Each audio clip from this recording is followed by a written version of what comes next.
So in terms of what legislation could we use, and I do agree with Alex's point that we need to focus on legislation or regulation that's proportionate to the risk, and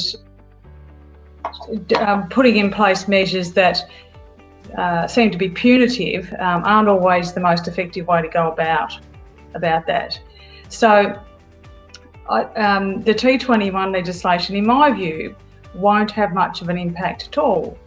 I see government's role more than legislating in this space as actually funding programs like the incentive programs, but also other programs. We haven't had a massive media campaign funded by the government in recent years at all. I remember as a young person, all sorts of anti-smoking TV ads and big billboards and campaigns. We haven't had one like that for some time now. And I think that's where government should be focusing their energy, into the public education, dealing with the underlying issues, dealing with economic disadvantage, dealing with the intergenerational poverty that we see and the smoking that tends to go with it, looking at incentivisation of programs that do work. And as Maya has described, but I was aware, I'm well aware of that trial and the carbon monoxide monitoring that was actually first initiated by some midwives in the Royal Hobart Hospital.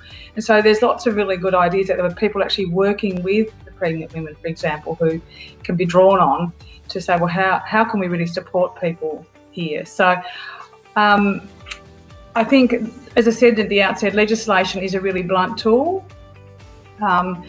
We should really be looking at trying to address the underlying factors rather than use such as a blunt instrument as that.